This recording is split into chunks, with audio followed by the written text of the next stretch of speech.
ఈ సామెతలు రాస్తూ మరి అతడు ఒక రిలేషన్ అంటే ఒక సంబంధము అనే దాన్ని పిల్లరా మరి తెలియపరుస్తూ నా కుమారుడా. అందరినీ నా కుమారుడు అంటామంటే అందరినీ అన్నయ్య అంటాము, లేదా తమ్ముడు అంటాము పిల్లరా, లేదా తండ్రి గారు అంటాము, లేదా తల్లి గారు అంటాము, లేదంటే బాబాయ్ అంటాం, లేదంటే పిన్ని అంటాము. కానీ నా కుమారుడా అన్న మాట అందరినీ అనం. బాగా సన్నిహితంగా ఉన్న వారి మీదకే ఆ మాట వస్తుంది తప్ప నా కుమార్తె లేదా నా కుమారుడు అన్న మాట. హల్లెలూయా. అయితే ఇక్కడ మరి సొలొమోను ఈ యొక్క వాక్యం చదువుతున్న ఎవరైతే ఉన్నారో వారు ఒకవేళ స్త్రీలకి ఏమైనా జోడించుకోవడం చెప్పారు మీకు, నా కుమార్తె. పురుషులైతే నా కుమారుడా. హల్లెలూయా. నా కుమారుడా లేదా నా కుమార్తె. నా ఉపదేశం అన్న మాటకి ఏమని అర్థం ఇచ్చారంటే ఇక్కడ అనుభవం పూర్వకంగా. మీకు నేను ఎందుకు ఈ వాక్యాన్ని తెలియపరుస్తున్నాను అంటే 1-2 సార్లు ఇది నీ హృదయము అనే పలక మీద రాసుకోమని అక్కడ 5వ వచనంలో మనం రాయడం జరిగింది. హృదయము అనే పలక. ఎందుకంటే చాలా మంది వాక్యము అనేది పిల్లరా ఈ చెవితో విని ఈ చెవితో వదిలేస్తారు. అలా అయితే నీకు ఈ వాక్యం ద్వారా వచ్చే ఆశీర్వాదాలు నీకు రావు సహోదరుడా. ఇక్కడ ఏం చెప్తారంటే వాక్యోపదేశం అంటే ప్రసంగము వేరు, ఉపదేశము వేరు. ప్రసంగము అంటే ఏమర్థం ఇచ్చారంటే నేను మీకు పిల్లరా ఒక అంశము సిద్ధపాటు కలిగి ఉండేది, లేదా ఒక సబ్జెక్ట్ అది ఎంత పారాగ్రాఫ్ లో చెప్పాలి, ఎలా చెప్పాలి, దానికి తగ్గ రిఫరెన్స్ ఏంటి పిల్లరా, అది ఏ విధంగా చెప్పాలి, ఎప్పుడు చెప్పాలి, ఎలా చెప్పాలి, ఎక్కడ చెప్పాలి, ఇలాగా సిద్ధపాటు కలిగి ఉండే దాన్ని ఏమంటారంటే ప్రసంగము అంటారు. కొంతమంది సిద్ధపాటు కలిగి పేపర్ మీద రాసుకుని చెప్తారు, కొంతమంది రిఫరెన్స్ రాసుకుని చేస్తారు పిల్లరా. ఇలాగా రకరకాలుగా సిద్ధపాటు కలిగి చెప్తారు. ఇది ప్రసంగము అంటారు. బట్ ఉపదేశం అది కాదు. ఉపదేశము అనేది మనం చూసుకుంటే కనుక దీనికి ప్రసంగానికి ఇంకోటి యాడ్ చేయాలి. ఏంటంటే అనుభవం. అంటే తన పర్సనల్ ఎక్స్పీరియన్స్, తన వ్యక్తిగతంగా పిల్లరా మరి ఎటువంటి మరి దేవుడితో ఉన్నటువంటి అనుభవం ఏంటి, దేవుడు చెప్పితే ఇతని జీవితంలో జరిగినటువంటి లాభం ఏంటి, చెప్పిన తర్వాత ఇతను చేయకపోవడం వల్ల కలిగినటువంటి నష్టం ఏంటి, ఈ విధంగా ప్రతి దానికి జోడించి తెలియపరిచేదాన్ని ఉపదేశము అంటారు. ఇక్కడ ఏం చెప్తారంటే నా కుమారుడు నా ఉపదేశమును మరువకుము. హల్లెలూయా. మరువకుము అన్న మాట ప్రారంభంలోనే చెప్పడానికి గల కారణాలు నేను మీకు అందించిన 2 వారాలు వివరించాను. హల్లెలూయా. మరువకుము అంటే ఏదన్నా విషయం చెప్పేటప్పుడు శ్రద్ధగా వినండి, మర్చిపోకండి. శ్రద్ధగా అలాంటి ఇప్పుడు దాకా మీరు ఎలా విన్నా కానీ ఇది మాత్రం జాగ్రత్తగా వినండి అన్న ఒక మాట ఎవరైనా చెప్పారనుకోండి, అప్పుడు దాకా మనం ఒకవేళ ఎడమ అంటే పెడచెవి పెట్టి అటో చెవి ఇటో చెవి పెట్టి విన్నా కానీ ఆ మాట చెప్పిన మరుక్షణం ఏం చేస్తారు పిల్లరా, మరుక్షణం చాలా అలర్ట్ అయిపోతుంది. కారణం ఏంటంటే ఏదో ముఖ్యమని చెప్తారులా ఉంది, ఏదో ఉపయోగపడే చెప్తారులా ఉంది, అందుకనే శ్రద్ధగా వినమంటున్నారు అని మనం వెంటనే అలర్ట్ అయిపోతాం. ఇక్కడ మరి సొలొమోను చెప్తున్న మాట ఏంటంటే నా కుమారుడా నా ఉపదేశమును మరువకుము. అంటే ఇంకా చెప్పలేదు ఆయన చెప్పబోయేది ఇంకా చెప్పలా. నేను మీకు చెప్పబోతున్నాను. ఆ ఎక్స్పీరియన్స్ ఏదైతే ఉందో అది నేను మీకు తెలియపరచబోతున్నాను. అది మీకు వినబోతున్నారు. కాబట్టి మీరు ఏం చేయొద్దంటే మర్చిపోవద్దు, జాగ్రత్తగా గుర్తు పెట్టుకోండి. ఇది గనక మీరు గుర్తు పెట్టుకుంటే మీ విజయాన్ని ఆపగలిగినోడు ఎవడో ఉండడు. హల్లెలూయా. ఇది గనక గుర్తు పెట్టుకుంటే నిన్ను ఆత్మీయతలో పడగొట్టేవాడు ఎవడో ఉండడు. హల్లెలూయా. ఇది గనక గుర్తు పెట్టుకుంటే నీకు ఖచ్చితంగా నువ్వు అడుగు పెట్టిన ప్రతి స్థలములోని కూడా నీకు దేవుడు ఏమిస్తాడంటే విజయాన్ని అనుగ్రహిస్తాడు. హల్లెలూయా. అలా చెబుతూ పిల్లరా మరి ఒక్కొక్క వచనం మనం చదువుకుని ఉన్నాము. మరి 5 వచనాలు 6 వచనాల వరకు మనం ధ్యానించుకుని ఉన్నాము. ఇప్పుడు మనం 7వ వచనాన్ని పిల్లరా మనం చదువుకుందాము. చదువునా? అప్పుడు ఆయన నీ త్రోవలను సరళము చేయును. ఓకే, నేను జ్ఞానిని కదా అని నీవు అనుకొనవద్దు. యెహోవా యందు భయభక్తులు కలిగి చెడుతనమును విడిచిపెట్టుము. అప్పుడు నీ దేహమునకు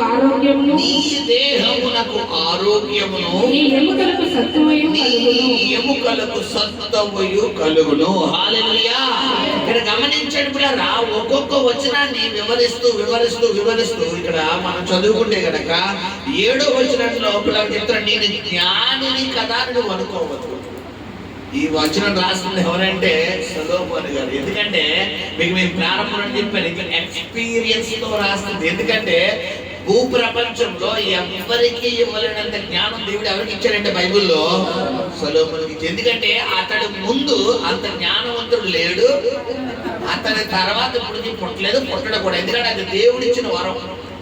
సొలొమోనుతో దేవుడు అన్నాడు, సొలొమోనా నీ ముందు అలాంటి జ్ఞానం ఉన్న వ్యక్తి లేడు, నీ తర్వాత రాబోడు అలాంటి జ్ఞానాన్ని నీకు ఇస్తానన్నాడు. అయితే ఇక్కడ సొలొమోను పిల్లరా ఒకానొక సమయం వరకు చాలా వర్ధిల్లాడు.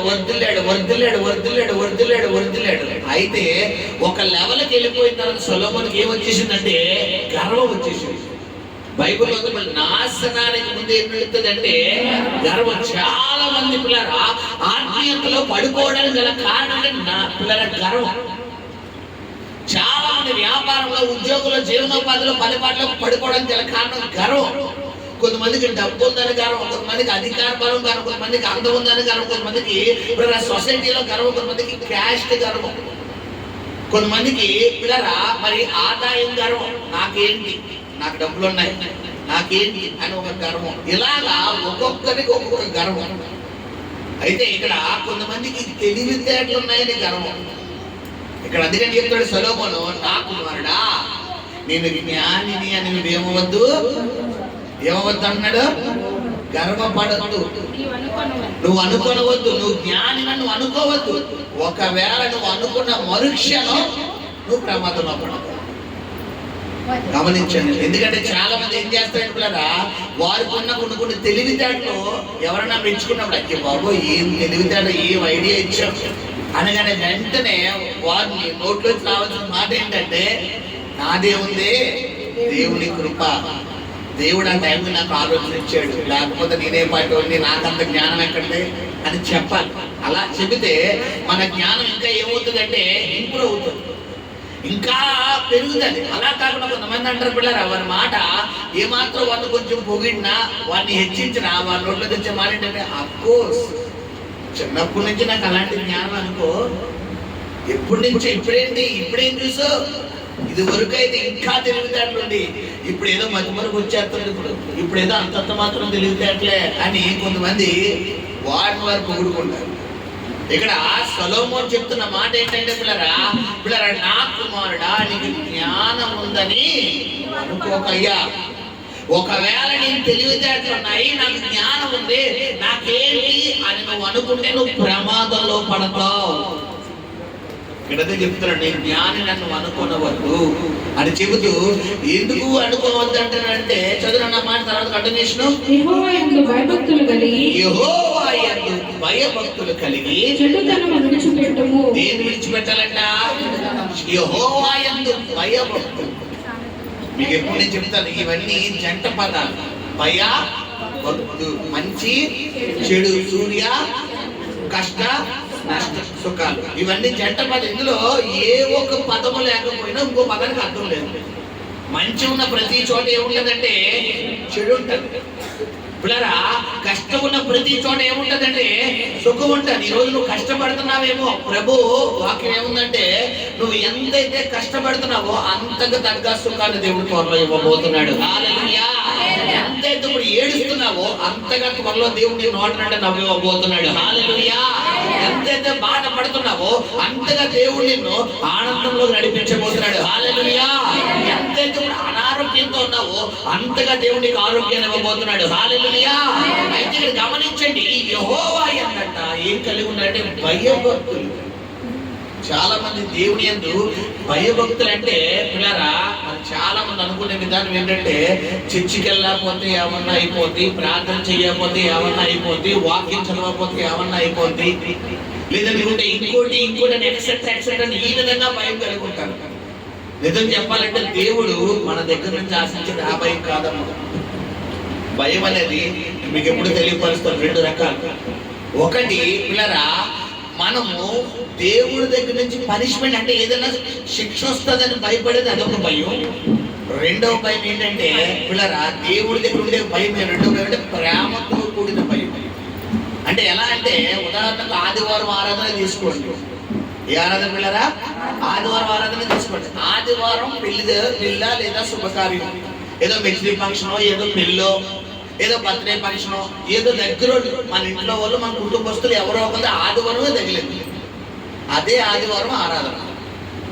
99% దేనికి వేటెత్తామంటే మనం ఆ ఫంక్షన్ చెప్తాం తప్ప దీనికి ఎందుకేమో అంటే ఇంట్లో వాళ్ళు కదా, వెళ్ళకపోతే బాగోదు, రేపన్న రోజు మళ్ళీ మొహం చూసుకోవాలి. ఇక్కడ ఇప్పుడు నా బైబిల్ ఏం చెప్తుందంటే, నాకంటే మీరు ఎవరినన్నా ఎక్కువగా ప్రేమిస్తే వాటిని మీకు ఏం చేస్తానంటాడు?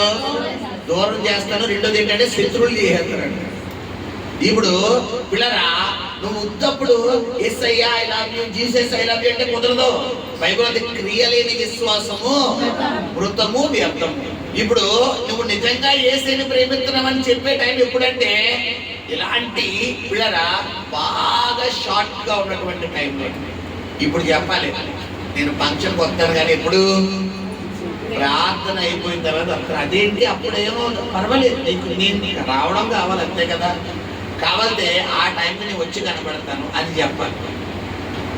అంతేగాని పిల్లరా, అంతే పాస్టర్ గారు మరి ఫంక్షన్ మరి వెళ్ళాలి కుదరదు అని కనుక నువ్వు ప్రార్థన కనుక దుమ్మా కొట్టి వెళ్ళావా,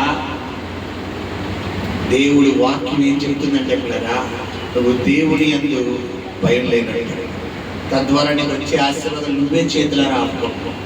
గమనించిన సహోదరి సహోదరులు, ఎందుకంటే చాలా మందికి తెలియని విషయం. చాలా మంది అనుకుంటారు, నేను ప్రార్థన చేస్తున్నాను కదా, నేను వాక్యం చదువుతున్నాను కదా, నేను చర్చికి వెళ్తాను కదా, నేను కానుక వెళ్తున్నాను, నాకు ఎందుకు ఆశీర్వాదం రావట్లేదంటే ఇందుకే పులిసిన పిండి కొంచెం ఉన్నాను ముద్దంతా ఆగిపోయి ముద్దంతా పాడైపోతుంది. నీ ఆత్మీయతలో నువ్వు వారంలో 6 రోజులు పనిచేసి 7వ దినం ఏ దినం అంటే విశ్రాంతి దినం. ఆ 7వ దినం నువ్వు సంఘారాధన, నువ్వు సంఘంలో ఉండాలి. నువ్వు సంఘంలో ఆ ఆదివారం ఉండి మిగతా 6 రోజులు పనిచేసుకో. అలా కాకుండా ఆదివారం నువ్వు ఒకవేళ, కొంతమంది పిల్లరా ఆదివారం వృత్తికి వెళ్ళేవారు ఉంటారు. మన చర్చిలో కొంతమంది ఉన్నారు, ఈ వ్యాపారం మా చేపలకు సంబంధించిన మార్కెట్ చేసేవాళ్ళు. అలాంటి వారిని ఉద్దేశించి ఏం చేశారంటే సాయంకాలం ఆరాధన పెట్టారు. ఎందుకంటే పాపం నేను మార్నింగ్ ఆదివారమే షాప్ మార్కెట్లో ఉంటాను. ఆ వారంలో ఒక్క ఆదివారం చేసే వ్యాపారం వీరికి మరి కుటుంబాన్ని గట్టిగా చేసుకునే పరిస్థితి. అలాంటప్పుడు కనీసం మార్నింగ్ రాలినప్పుడు ఏం చేయాలి? ఈవినింగ్ అన్నారా? కొంతమంది అది కూడా ఉండదు. ఫోన్లే చాలా ఎమర్జెన్సీ ఫంక్షన్, అప్పుడు ఏం చేయాలి? మార్నింగ్ వెళ్ళిపోయి అప్పుడు ఏం చేయాలి? ఈవినింగ్ రావాలి. పోనీ ఈవినింగ్ రాకపోతే మార్నింగ్ రావాలి. 99% 2 ఆరాధనలకు ఉండాలి. ఒకవేళ కుదరకపోతే గనక ఒక్క ఆరాధనగా పెట్టేయడం వల్ల. హల్లెలూయా. ఇక్కడ గమనించారా, నువ్వు దేవుని యందు భయభక్తులు కలిగి ఉన్నవంటే ఇదే. అంటే నువ్వు దేవుని కన్నా లోకానికి వెయిటిస్తే అది దేవుని యందు భయభక్తులు కాదు. నువ్వు దేవునికి ఇచ్చే వ్యక్తి మనుషులకు ఇస్తే అది దేవుని యందు భయభక్తులు కలిగి ఉండడం కాదు. నువ్వు దేవునికి ఇచ్చే ప్రాధాన్యత డబ్బుకి ఇస్తే అది దేవుని యందు భయభక్తులు కలిగి ఉండే విధానం కాదమ్మా. ఎవరైనా ఆదివారం మీరు డబ్బులు ఇస్తాను రండి అన్నారనుకో, ఏం చేస్తారంటే పిల్లరా, అంటే డబ్బులు ఇస్తారన్నారండి, మరి ఆదివారం మరి కావాలి కదా, మరి వాళ్ళు రమ్మన్నప్పుడు మనం వెళ్ళాలి కదా, మనకు కావాలనుకున్నప్పుడు వాళ్ళు ఎవరికి, అప్పుడు నువ్వు ఏం చెయ్యాలి? ఎక్కడ కూర్చోలే? ఏసే పాదాల దగ్గర కూర్చుని, ప్రభా రేపు ఆదివారం నాయన నా గుండెల మీద ఇంకో రాయి పెట్టినట్టుంది నాయన, నువ్వే నాకు సహాయం చేయి ప్రభా, నేను ఒక మాట అడుగుతాను ప్రభా, సోమవారం వచ్చి తీసుకుంటానని నువ్వు కార్గించేయి నాయన. నీ ఎవరి పాదాలు ఇచ్చుకుని లాగాలి మనం లాగుతామమ్మా? వాళ్ళు ఇస్తామనగా నేను పొద్దున్న 9 గంటలకు, ఇప్పుడు 10 గంటలకి 11 గంటలకు లేసే మనం ఎప్పుడు లేచిపోతారు? పొద్దున్న 5 గంటలు లేచిపోయి ఎప్పుడు 9 అవుతుందా రెడీగా కూర్చుని కాకపోతే వెళ్తాం. వాళ్ళు అంటారు, ఒక గంటలో వస్తామండి, కానీ సాయంత్రం జాతకు 5 గంటలకు వచ్చేస్తారు. ఏం సాతాను ఏం దొంగలిచ్చాడు చెప్పాలి, ఏం దొంగలిచ్చాడు? ఇప్పుడు అదే గనక నువ్వు ఆరాధనకి వెళ్ళే వ్యక్తి అయితే జాగ్రత్తగా ఈ పాటికి ఆరాధన కంప్లీట్ చేసేసుకుని ప్రాంతంలో ఉండి చక్కగా నువ్వు 1 గంటకి ఇంటికి వెళ్ళిపోతావు. 5 గంటలకు రావాల్సిన వ్యక్తి ఎప్పుడు వచ్చేస్తాడంటే కరెక్ట్గా నువ్వు ప్రార్థన చేసుకుని ఇంట్లో అడిగాడతావు అంతే, ఫోన్ వస్తుంది, ఏమంటే ఎక్కడున్నారండి అంటే పలానా ఇంకోటి మీ ఇంటికి వస్తానండి అన్నాడు. ఇప్పుడు డబ్బుల బోనస్, ఎందుకంటే ఇది నువ్వు దేవుడికి లెక్క చెప్పుకోవాల్సిన అవసరం లేదు, అటు నీకు అవ్వాల్సిన పని అయిపోతుంది. హల్లెలూయా. ఇక్కడ గమనించండి, చాలా మందికి తెలియని విషయం, దేవుని యందు భయభక్తులు అంటే ఇదే. నువ్వు దేవునికి ఇవ్వవలసిన ప్రాధాన్యత ఎవరికి ఇస్తున్నావు? నువ్వు దేవునికి ఇవ్వవలసిన వెయిట్ నీ ఉద్యోగానికి ఇస్తున్నావా? చాలా మంది ఆదివారం ఉద్యోగం చేస్తారు. నిజంగా క్రైస్తవుడైతే, నువ్వు నిజంగా దేవుడు నమ్ముకుని వ్యక్తి అయితే ఆదివారం సెలవు ఉద్యోగానికి వెళ్తావు, లేకపోతే నీకున్నంతలో ఎదురు చేసుకుంటావు. చాలా మంది నేడు తినడం క్రైస్తవుల బాధ ఏంటంటే పిల్లరా, క్రైస్తవుల ఆత్మ మీద చల్లారిపోవడానికి కారణం ఏంటో తెలుసా పిల్లరా? ఆదివారం ఉద్యోగం సెలవు లేకపోవడమే. ఆదివారం అసలు ప్రార్థనకి వెళ్ళరు, ఆదివారం వ్యాపారం, ఆదివారం ఉద్యోగం, ఆదివారం జీవనోపాధి. నువ్వు ఆదివారం దేవుడికి ఇచ్చి చూడు, ఆ తర్వాత దేవుడు నీ కుటుంబంలో కార్యాలు చేయకపోతాడు. ఒకవేళ ఆదివారమే నీకు ప్రాధాన్యత నిన్న తెలియపరిచారు కదా మన దగ్గరికి వచ్చేవారు, అలా ఏదో ఒక కోటు. ఒకవేళ 2 ఆరాధనలకు వచ్చే వ్యక్తి అయితే వెళ్ళండి, చాలా మంచిది. 2 ఆశ్రమం దేవుడు నీకు ఇస్తాడు ఆ వారం అంతా. లేదంటే నాకున్న పరిస్థితిని బట్టి ఒక పూటే ఉండగలంటే పర్వాలేదు, ఇంకా గ్రేట్. దేవుడి దగ్గర నువ్వు లెక్క చెప్పుకోవాల్సిన అవసరం లేదు. హల్లెలూయా. ఇక్కడ దేవుడి ఏంటంట భయభక్తులు. భయము అనేది మొదటిది ఏం తెలియపరిచినట్టు పిల్లరా, ఏదైనా దేవుడికి విరోధంగా చేస్తే పనిష్మెంట్ అంటే దేవుడి దగ్గర నుంచి ఉగ్రత వస్తుందేమో అన్న భయం. ఇది కాదు దేవుడు మన నుండి కోరుకునేది, ప్రేమతో కూడిన భయం. అంటే నేను ప్రార్థనకి వెళ్ళాలి, ఎప్పుడెప్పుడు ఆదివారం అవుతానా, ఎప్పుడెప్పుడు నేను పాట పాడతానా, ఎప్పుడెప్పుడు వాక్యం చదువుతానా, ఎప్పుడెప్పుడు నేను చర్చికి వెళ్తానా, ఎప్పుడెప్పుడు దేవుడు మాటలు వింటానా అన్న ఆలోచన ఎవరికి ఉండాలి పిల్లారా? చెప్పాలి. అన్న ఆలోచన ఎవరికి ఉండాలి? మనకు ఉండాలి. ఎప్పుడెప్పుడు నేను దేవుడితో మాట్లాడతానా, దేవుడి కోసం పరిగెడతానా, దేవుడి సన్నిధిలో నేను ఉంటానా, ఎప్పుడెప్పుడు సేవకులు నిలబడతారా, ఎప్పుడెప్పుడు ఆరాధన చేస్తారా, ఎప్పుడెప్పుడు వాక్యం వింటానా, ప్రభువా ఈరోజు నాతో మాట్లాడినాయన. ఈ దాహం, ఈ విధమైనటువంటి భయం ఇలా ఉండాలి. ఈ భయమే దేవుడు మన నుండి కోరుకుంటున్నాడు. హల్లెలూయా. కొంతమంది ప్రార్థనకు వస్తారు, ఒక సమయం ఉండదు, ఒక సందర్భం ఉండదు, ఒక క్రమం ఉండదు, ఒక ఉద్దేశం ఉండదు. నేను మిమ్మల్ని పిల్లరా ఇంకోటి అనాలని కాదు, కానీ పెద్దవారు మాత్రం నన్ను తప్పుగా అపార్థం చేసుకోవద్దు. మీకు అర్థమయ్యాలని చెప్పి ఖండితంగా చెప్తున్నాను. పెద్దవారు మాత్రం తప్పుగా అర్థం చేసుకోవద్దు. అసలు ప్రార్థనకు వస్తే నువ్వు కూర్చుంది మొదలు ఆరాధన కంప్లీట్ అయ్యేవాడికి ఏం చేయకూడదు? లెక్క. కొంతమంది షుగర్ పేషెంట్లు, బీపీ పేషెంట్లు కొంచెం పిల్లరా వాష్రూమ్కి వెళ్ళేవారు పర్వాలేదు, చిన్నపిల్లలు అంటారా, హవీల లాంటి వయసులో అంటారా పర్వాలేదు. కానీ మనం ఎంత కూర్చోబెడతామో మన వల్ల కానీ అవసరమైతే మనం కూర్చోబెడతాం తప్ప వాళ్ళు కూర్చోరు. ఇంకా వాళ్ళు వదిలేండి, అట్లా వాళ్ళకి సంబంధం లేదు, ఇంకా అంత మెమొరీ దేవుడు ఇవ్వలేదు. ఇప్పుడు నీకు ఆలోచన శక్తి ఉన్నప్పుడు, నువ్వు ఆరాధనకు వచ్చినప్పుడు ఎక్కడ కూర్చోవాలంటే నువ్వు నీకు ఇచ్చిన స్థలంలో నువ్వు కదలకూడదు, మెదలకూడదు. ఇది భయభక్తులు అంటే. గమనించండి పిల్లరా. హల్లెలూయా.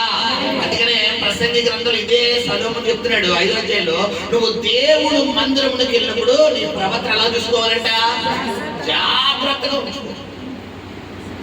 జాగ్రత్తగా, నీ కళ్ళు జాగ్రత్తగా ఉండాలి, నీ మాట జాగ్రత్తగా ఉండాలి, నీ తలపులు జాగ్రత్తగా ఉండాలి, చెవులు జాగ్రత్తగా ఉండాలి. నువ్వు ఉండేది దేవుడు మందిరంలో ఉన్నావన్న విషయం నువ్వు మర్చిపోకుండా ఒళ్ళు కళ్ళు ఎక్కడ పెట్టుకోవాలంటే దగ్గర పెట్టుకుని జాగ్రత్తగా ఉండాలి. కొంతమంది దేవుడు మందిరంలోనే జోగులేస్తారు, దేవుడు మందిరంలోనే కామెడీ చేస్తారు, దేవుడు మందిరంలోనే పిల్లరా గట్టిగా కేకలేస్తారు, దేవుడు మందిరంలోనే మాట్లాడతారు.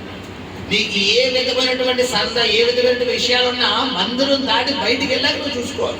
అంతేకాని దేవుడు మందిరంలో కనుక నువ్వు ఎలా పడతావు అంటే దేవుని పనిష్మెంట్ మన మీదకి వస్తుంది. హల్లెలూయా. గమనించండి పిల్లరా, దేవుని ఎంత ఎలా ఉండాలంటే మనం భక్తులు కలిగి ఏం చేయాలంట?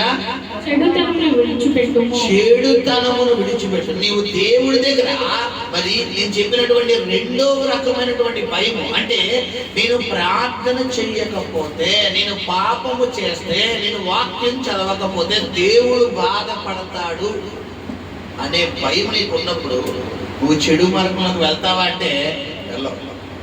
మీకు అర్థమయ్యే భాషలో తెలియపరుస్తాను. పిల్లరా, చాలా మంది పిల్లలు మాట వెళ్ళినప్పుడు వారి తల్లిదండ్రులు ఏం చేస్తారంటే ముందు ఖండితంగా చెప్తారు. ఖండితంగా చెప్తే లేదా కొడతారు, తిడతారు, 2 దెబ్బలేస్తారు. అయినా మాట వినకపోతే వాళ్ళ పక్కన కూర్చోబెట్టుకుని వాళ్ళ ముందర ఏడుతూ, రే నీకోసం నేను ఎంత బాధపడుతున్నా నీకు తెలుస్తలేదు, మా నీకోసం నేను ఎంత దుఃఖపడతా నీకు అర్థం కావట్లేదు అని వాళ్ళ ముందు పెట్టుకుని వాళ్ళ ముందు ఒకసారి కన్నీరు కారుస్తూ మీరు ఏడుస్తూ మాట్లాడండి. రెండవసారి ఆ వ్యక్తి మళ్ళా బలహీనతలకు వెళ్తాడేమో మీరు చూడండి. అంటే గమనించండి, ఒక దండన చేయలేనిది ప్రేమ చేయగలదు. హల్లెలూయా. అందుకని యేసు ప్రభు వారిని శిక్షిస్తున్న వ్యక్తులను సైతం చూసి ఆయన ఏమన్నాడు? తండ్రి, మీరు ఏమి చేయించున్నారో మీరు ఎరుగను కనుక వీరిని క్షమించు అన్నాడు. హల్లెలూయా. ఆయన పలికిన మొదటి మాట, ఆయనతో పాటు సిలువ వేసిన 2 దొంగల్లో ఒక దొంగలు ఏమని చూస్తుందంటే మార్పు వచ్చేసింది. అక్కడ ఆ సిలువ మీద 2 బందిపోటు దొంగల్ని పిల్లరా, ఈ రోమా ప్రభుత్వం వేసినటువంటి ఈ యొక్క పనిష్మెంట్ వారిలో మార్పు తీసుకురాగలిగిందంటే తీసుకురాలేకపోయింది. అనవసరంగా దొరికిపోయాను రా బాబు, చచ్చిపోతాం, బతుకుంటే ఇంకో 2 ఇళ్ళు మరి ఇంకా దోసేవాళ్ళు, ఇంకా 2-3 చంపేసి ఆ దగ్గర నుంచి బంగారం లాక్కు అనవసరంగా దొరికిపోయాను రా బాబు, అనవసరంగా దొరికిపోయాను రా అని బాధపడుతూనే సత్తున్నారు తప్ప ఇక ఇలాంటి తప్పిక ఎప్పుడు నేను చెయ్యకూడదని బాధ వారిలో లేదు. కానీ ఎప్పుడైతే యేసు ప్రభు వారి ప్రేమ వారిని శిక్షిస్తున్న వారిని సైతం ఆయన ప్రేమతో, తండ్రి వీరేమి చేయించున్నారు, వీరు ఎరుగరు, వీరిని క్షమించయ్యా అని పలుకుతున్నాడు. ఆ కుడి పక్కన ఉన్న దొంగలు ఏమొచ్చేసిందంటే ఈ మాట వినగానే పిల్లరా వెంటనే ఆ వ్యక్తి ఏమంటాడు? పిల్లరా, యేసు మరి దేవుని కుమారుడా అని చెబుతూ ఆయనతో అంటున్నాడు, నువ్వు పరలోకానికి వెళ్ళినప్పుడు నన్ను కూడా జ్ఞాపకం చేసుకోయా అంటాడు. హల్లెలూయా. అప్పటిదాకా ఈ వ్యక్తి ప్రార్థన చేసాడని కానీ, వాక్యం చదివాడని కానీ, బాప్తిసం తీసుకోవడని కానీ, కనీసం దేవుడు సువార్త వినడం కానీ ఏమన్నా ఉందా అక్కడ? ఆ వ్యక్తిలో మార్పించింది ఏంటంటే పిల్లరా, ఆయన కలిగిన మాదిరికరమైన జీవితం. నేను చెప్తున్నాను, ఇక్కడ వచ్చిన వారిలో మీ బిడ్డలు ఎవరైనా మీ మాట వినకపోతే మీరు కొట్టొద్దు, మీరు తిట్టొద్దు, వారిని ఎదురుకుండా కూర్చోబెట్టుకుని అసలు ఎందుకు రా నన్ను బాధ పెడుతున్నావు, నీ వల్ల నేను చాలా బాధ అనిపిస్తున్నాను రా, నువ్వు చాలా బాధ పెడుతున్నావు, చాలా ఇబ్బంది పెడుతున్నావు నాన్న, నాకు చాలా ఇబ్బంది అయిపోయింది, నాకు ఏం చెయ్యాలన్నా చచ్చిపోవాలనిపిస్తుందిరా చెప్పు అని ఇలా ప్రేమతో మాట్లాడండి. మరుసటి క్షణం ఆ వ్యక్తిలో మార్పు రాకపోతున్నది వచ్చాడు. హల్లెలూయా. ఎందుకంటే ఒక దండన చేయలేదు, ప్రేమ చేయగలదు. హల్లెలూయా. అది ఒక్క దేవుళ్ళలోనే ఉంది తప్ప మనుషుల్లో లేదు. చాలా మూర్ఖుడు మాట్లాడారు. మనం 7 చెప్తారు మార్చేస్తారండి అంటే నీ పద్ధతి అలా ఉంటే మారరు. మనం 7 చెప్తే మనం మాట్లాడేస్తారని మానేస్తాం. నీ పద్ధతి నీకు అంత కఠిన హృదయం అయితే మారదు. ముందు నువ్వు మారాలి. ఒక తండ్రిగా, ఒక తల్లిగా ముందు నీలో మార్పు రావాలి. బిడ్డలతో ఎలా ఉండాలి, కుటుంబంలో ఎలా ఉండాలి, ఒక తండ్రిగా నువ్వు ఎలా ఉండాలి, ఒక తల్లిగా నువ్వు ఎలా ఉండాలని ముందు ఆ పొజిషన్ యొక్క విలువ నీకు తెలిస్తే ఆ తర్వాత వాళ్ళు నీ మాట వింటారు. ఎందుకంటే చాలా మంది బిడ్డలకి ఇచ్చే గౌరవం బిడ్డలకి ఎవరు? పిల్లరా, పిల్లల్ని బైబిల్ అంత బాలు నడవలసిన త్రోవలో వారు నడిపించిన ఎడలా పెద్దవాడంతా ఏం చేయడంటే వాడు తొట్టిల్లిపోడు. చిన్నప్పటి నుంచి వారిని మనం మంచిగా కంట్రోల్ చేయాలి. మంచిగా వారిని మాట్లాడే విధానం, వారిని పిలిచే విధానం, వారిని రెస్పెక్ట్ చేసే విధానం. చాలా మంది విధానం ఏముంటదంటే పిల్లరా, మీకు అర్థమే పనులు చెప్పండి. డ్రెస్ ఏది చూడండి, కుమార్తె ఉంది, చెడ్డబిడ్డ చిన్నపిల్ల. ఇప్పుడు పిల్లరా, ఈ బిడ్డ ఉంది, ఈ బిడ్డ నా కుమార్తె అనుకోండి. ఇప్పుడు చర్చిలో ఉంది, ఈ బిడ్డ ఇక్కడ తప్పు చేసింది. ఇప్పుడు ఈ కుమార్తె తప్పు చేస్తే ఒక తండ్రిగా నేను ఈ కుమార్తెను ఎక్కడ మందలించాలి? 99% చెప్పండి పేరెంట్స్ అని వారు ఏం చేయాలి? ఇంట్లో గుర్తు పెట్టుకుని మందలి, అమ్మ ఏం నువ్వు చర్చలు అలా ఉన్నావేంటి అని మందలించాలి. ఇక్కడే ఒంగబెట్టి పట్టేరు పట్టేరు పట్టేరు బాధేశాను అనుకోండి. ఈ బిడ్డకి నేను కొట్టిన దెబ్బలకు బాధలేదు, అందరి ముందు కొట్టింది చూసారా, ఇది మామూలుగా ఉండదు. ఇప్పుడు దానికోసం ఏడుస్తూ అది తట్టుకోలేక కుక్కర్లో పిల్లరా ప్రెజర్ అంటే ఆ ఒత్తిడి ఎక్కువైపోయి కుక్కర్ ఏమైపోద్ది? పేలిపోద్ది. ఇప్పుడు ఇంకా దెబ్బే దెబ్బేగానే ఒక్కసారి లేచిపోయి ఏమంటదండి, ఎందుకోసారి కొడతావు నన్ను ఇబ్బంది తెలుసా అందరూ మళ్ళా నా మీద మళ్ళా ఎక్కువ 4 పీకెట్లే ఇంకా వాయిస్ వేస్తుంది. ఇప్పుడు చూసిన వారికి ఏమవుతుందంటే, చూడండి అమ్మా నాన్నకి ఎలా ఎదురుస్తామా అని చెప్తుందో ఇప్పుడు వస్తుందా లేదా? ఇప్పుడు నేను అడుగుతాను, నాకు తెలియకుండా కానీ నా కుమార్తె నాకు ఎలా తయారు చేసుకున్నాను నేను? చెప్పండి. ఒకవేళ ఈ బిడ్డ నేను దండించే విషయం అయితే గనక నేను ఎలా చేయాలి? ఇంటికి తీసుకెళ్ళి ముందు కొట్టకూడదు, ఏం చేయాలి? ముందు మాట్లాడాలి. ఆ మాట్లాడే విధానం కొట్టేనంటే గోప అంటుకుపోతే మళ్ళా ఇదే నా ప్రారంభం. ఎలా మాట్లాడాలి చెప్పండి? స్టార్టింగ్ ఎలా మాట్లాడాలి? ఏమ్మా నువ్వు అలా చేసేవేంటి, నేను చెప్పాను అలా చేయొద్దని ప్రారంభం. వాళ్ళు వింటే ఓకే, వినకపోతే బేస్ మార్చాలి, వినకపోతే బేస్ మార్చాలి. మాటలు 99% ఏం చేయాలి? మన కళ్ళు ఎంత పిల్లలు ఏమైపోవాలంటే గజగజ వణుకుపోయేలా భయభక్తుల్లో పెంచాలి. అంతేకాదు కొంతమంది ఏం చేస్తారంటే ఇక కొట్టునే మామూలు కూడా కొంతమందికి ఏమంటారు, కోపం వచ్చిందంటే ఇంక ఎక్కడ తగులుతుందో తెలియదు, ఇంకా చేతిలో ఏముంటుంది ఇసిరేస్తారు. తర్వాత హాస్పిటల్ తీసుకెళ్ళాల్సింది ఎవరమ్మా?